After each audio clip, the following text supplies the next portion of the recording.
Let those words roll through your mind, through your heart, through your consciousness. We are the place where God shows up. Now, the tricky part of that song is there's some really good questions to be asking that we ask on occasions.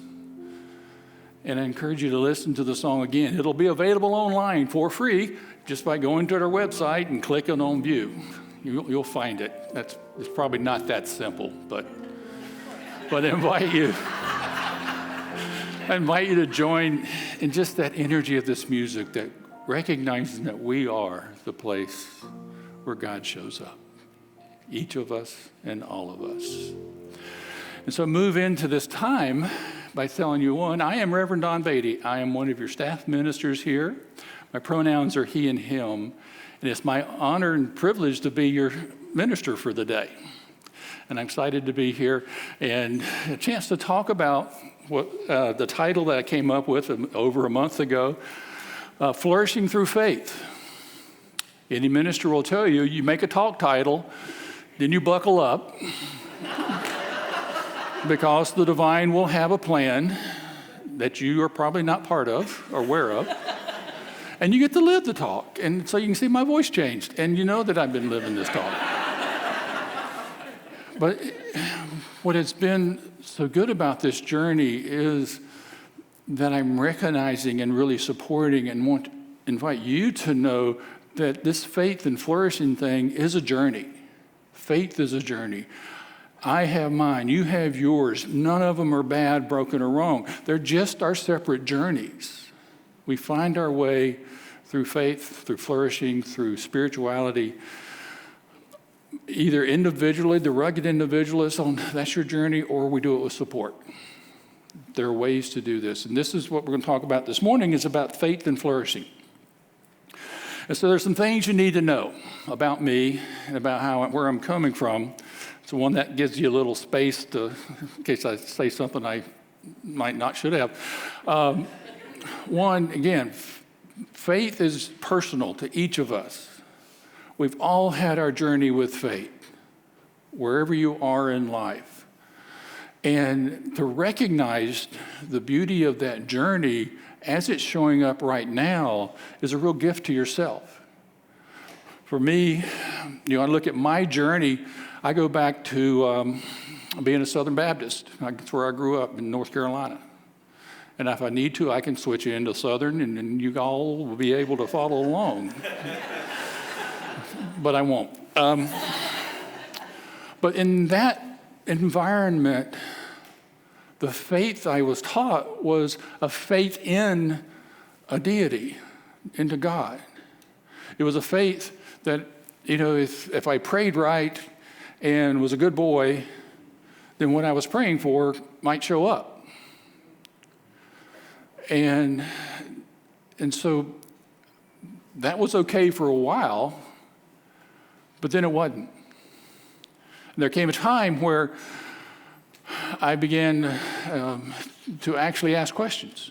I began to read the red print. Those of you the red print in the Bible are the words of Jesus, not the words about Jesus. And I can still remember it was Methodist at that time. I was moved between churches based on ministers. I'm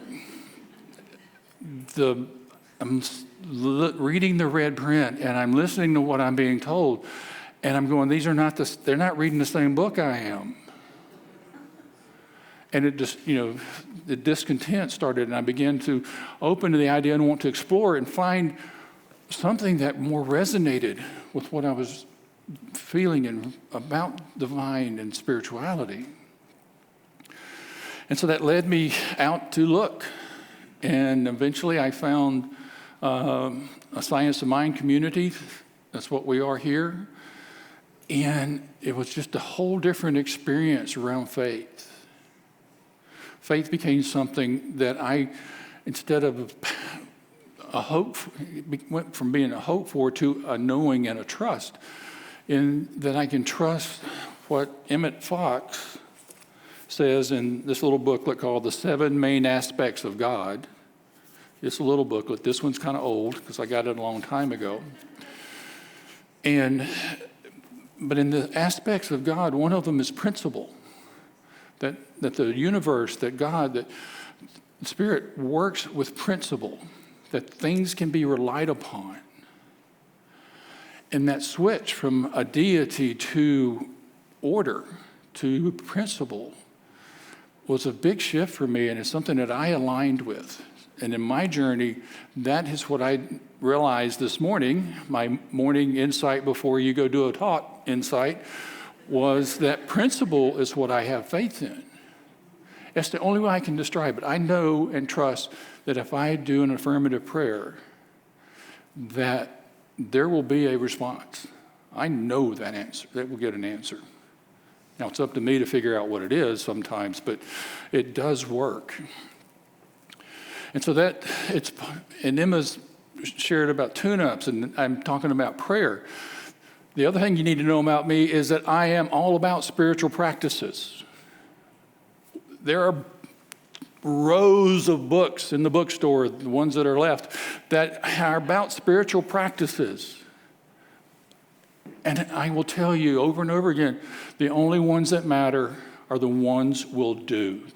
For me, it's the one I will do, the spiritual practice that I use. The rest are for somebody else. Each of us has our own spiritual practices that move us, that strike our hearts, that we work within our minds, and we feel like that connection takes place. Then the spiritual practices also help us build spiritual tools to support us in our journey, and that's why I like it, like Science of Mind. The tools that I'm learning in this, the ancient wisdom we're applying, I use every day. I've been using it in my business ever since I found Science of Mind, because it works. And that's where my faith comes from, and where I build it from and take care of it. The other word that in the title is flourish. And flourish is a word that, one, it's not used much anymore. I don't run into it that often. But if you want to see flourish and really know the definition, just think back to your drive-in or how you got here online, what's going on around you. Nature is flourishing. It is busting out all over. Tulips are popping up. Things are growing. Like Jerry said, things are growing you didn't know you planted. And nature doesn't care. If it's got a spot to grow, it grows. That's flourishing. That's the prosperity that is based on, a sense of oneness and togetherness, and that we're all moving in a place to thrive and to grow and to prosper. Nature is always creating for and through itself. We breathe out so that something else can breathe in. It's always moving that circular relationship. It's always thriving and prospering.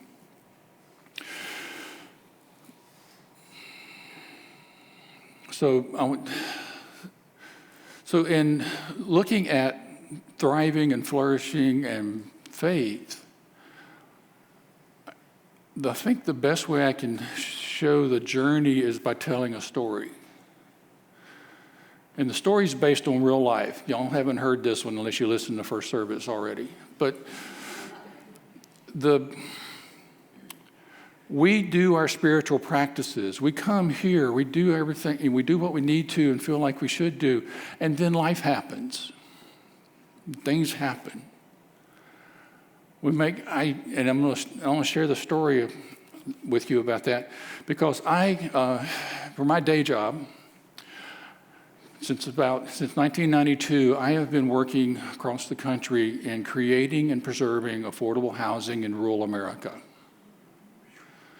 And that is it's a challenge. It's, you can guess that it's not sexy like doing something in downtown Seattle, but it's needed. That came out of a decision or realization that I had that I wanted to do good and do well. And I bring that into everything that I do. Because I know that in the doing good, doing well relationship, the weller I do, the more gooder I can do. And so we all thrive and we create. And that also led me to a program called Bigger Pies. Because a lot of times in business, you're always fighting over the size of your slice. The trouble with that is for you to get a bigger slice in a limited pie means somebody just got diddly or crumbs. I don't like that as a philosophy. I switched with making bigger pies so that if you make a bigger pie, if you go from a small pie to a Costco pie, then we're usually fighting over who has to take the biggest slice because things like huge. And that's a great problem to have is, getting the bigger slice. But the bigger pies, these ideas work together in business as well. And so when I do this now, I go into my business agreements, business partnerships, my activities, looking for people who share the similar philosophy. Because affordable housing is not a do it and be done. Affordable housing is we create it, we make it happen, and then we're in it for 15 to 20 years, and I've got some longer, that we stay maintaining, taking care of the property, doing everything necessary to provide that housing. It's long term. And so about 2 years ago, started working on a couple of properties back east. I was working with people who I've worked with for years, probably over 20 years. We shared a vision. We knew that we were doing this housing, and we wanted to do it so that the tenants could have good rents, that the owners could get a decent return, that the people who were providing, we could pay back the debt, we could pay, honor the equity that came, all the stuff that goes into it worked for everyone. Worked for everyone as a bigger pie kind of concept. And so I've been working on this thing for 2 years. It takes a long time. And March 12th was coming. We were going to close March 12th. You see how excited I got? Closings are exciting. And so pieces were together, the documents were in the right place, the money had been transferred into escrow. March 12th was going to be a good day for everybody and getting that housing underway. And then the phone call came. One of the general partners, local, said, I don't want to do this. I don't want to do either one of the properties. And I'm like, what? No, that's what? What is going on? I said some other words.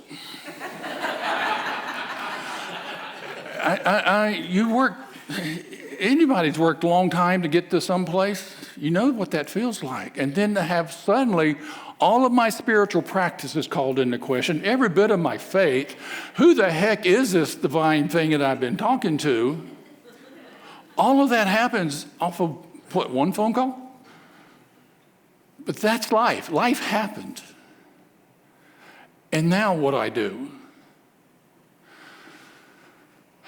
This is why I talk about spiritual practices. What my spiritual practice has done is allowed me to practice what we call the pause. You hear about it here on a regular basis. The pause is that tiny little gap between the stimulus, i.e. the phone call, and what I'm going to do next. Am I going to react, respond? What's going to be next? My spiritual practice, this is a long decades of practice to get here. And my spiritual practice let me stop and pause to kind of collect myself up and choose, one, not to call back, not to pursue it that day, because there was no good thing going to come out of that. But what I do with the pause, and I invite you to consider, is making this a part of your practice, is what a pause lets me do is I take it now, and it's kind of an active pause for me. I take all the feelings that were coming up, all the words I wanted to say at somebody, all the feelings that I had, and I take that and I let it and I bring it inside with me, and I sit with it. I just sit with the feelings. I still have some faith left over, and I'm sitting and I'm feeling what's going on inside of me, what I'm feeling, what I want to say, what I want out of this. I'm asking why. I'm looking for understanding. I turn toward the divine and say, okay, what am I learning here? And I take that pause for as long as I need to. That's, again, something I had to practice, because in that kind of situation, my previous pause was about yay long. Now I can sit until I can be in a place where I can listen, I can hear, I can begin to look for understanding of what life has done, what's going on. And it's in that pause that I listen for understanding to see what it could be that maybe I missed, or what could it be that is better, that I'm not going to get to experience.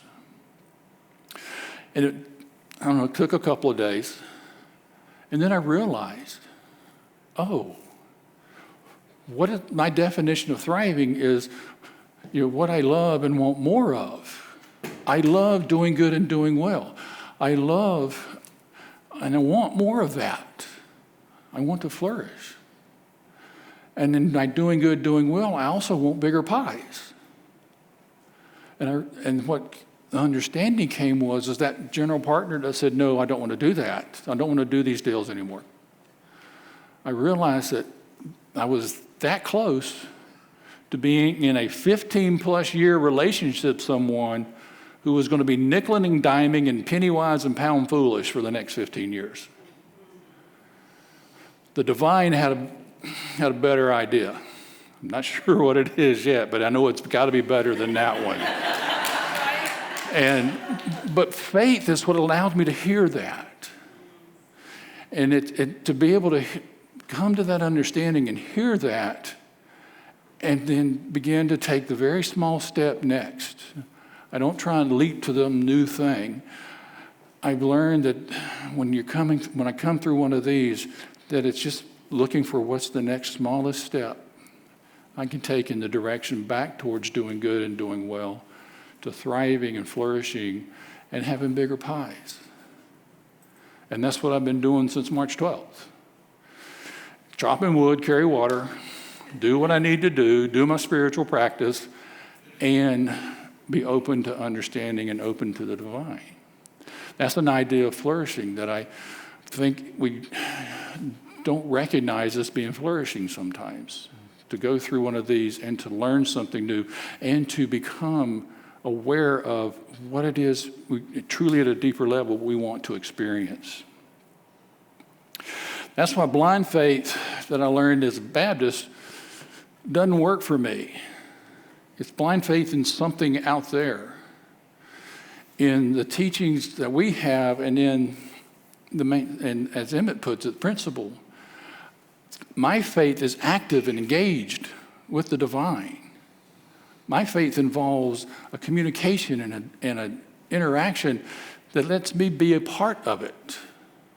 I trust in what I've learned over time about how the divine works. So you probably are wondering, how do you build faith? It's a good question. Somebody should have asked it by now. And the way I'd like to explain how to build faith is it's part of the Emma Curtis Hopkins scientific Christian mental practice, but step 5 is look for evidence. I looked for evidence in building my faith. I looked back over my life and saw places where I had got to that point where I didn't even have a prayer. There's a country song for that, by the way. But that somehow, even though I didn't have a prayer, I got to the other side of that. Something came forth that was totally unexpected and I had not even considered. I look at those places in my life where things like that happen, from the challenge to what's next. And I see that I did not do that. I did not make that happen. I had already done everything I knew how to make happen in one big one in the past. So I think the only reason faith had a chance is that I finally gave up and surrendered and said, I give up. This is beyond me. That's part of faith, is willing to surrender and open up and to what something greater than any of us can do. The other part of the practice of looking back, and then notice how a lot of those things that seemed like really challenging, when you got to the other side of them, were a better idea than you had, or were pretty good ideas. And I looked at those and thinking, this is an example of how, as I engage and get active with the divine in principles that we teach, I make room for stuff to happen that I have no idea. I also make room for what I want as my good. I do both. The idea of what you love and want more of, that's a question to ponder, to think about. What gets you up in the mornings? What do you love? What will pull you into the day? Used to have a cat that got me up in the morning. That's not what we're talking about. But they do work. I mean, it'll get you up. But in finding what it is, for me, it's doing good and doing well. That pulls me forward when I can move into that in my work and in my life. What's yours? It's a good question to ask. What will move you forward? Because it's something that you're going to want more, that you would like to have more of. I like the idea of having more of, flourishing. And through doing good and doing well and making bigger pies, having the opportunity to flourish. So there's nothing in our lives happens in isolation. We're always moving through our faith, our doubt, our worth it's, our nots, but we can always come back to our connection to the divine and look and see how we can use that to get back to where we want to be.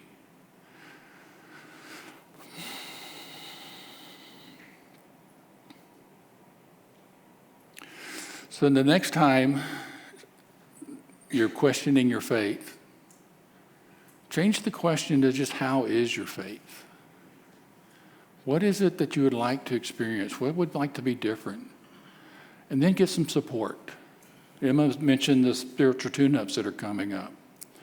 Practitioners that are here, prayer boxes that are there. We do prayer here. Prayer is important. We can get support here. We've got 24/7 prayer line. To reach out for support when we have that moments in our faith kind of turned down or doubting, get support. And be lifted up. Allow Spirit to lift you up through someone or to help you get back on track, get back to where you want to go. That's what I'm doing now after the 12th. I'm through the pause, through the mechanics of that, and now I'm back to getting prayer and getting support for what I want to do next in the world of affordable rural housing and me thriving, creating bigger pies, and doing good and doing well. Can't do it by myself. But by golly, I get support, and I encourage you to do the same. All righty, so let's pray. That breath, that breathing thing, it really does matter. It does allow us that moment of pause. If we can just take a breath, we've created a space.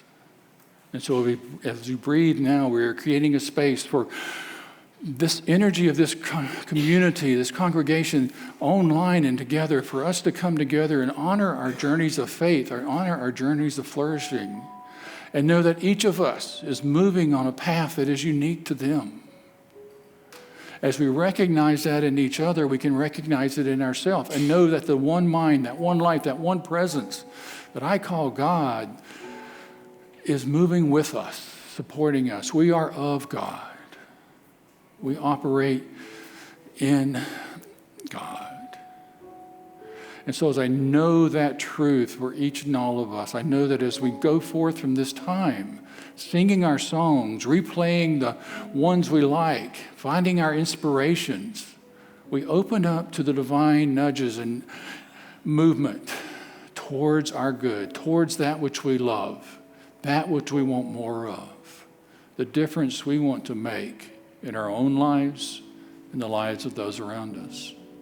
For as the song says, we are never alone, and we are always supported by the divine and the divine showing up as all of us. And for that, I am grateful, and I invite you to join me in affirming this idea by saying, and so it is. Thank you.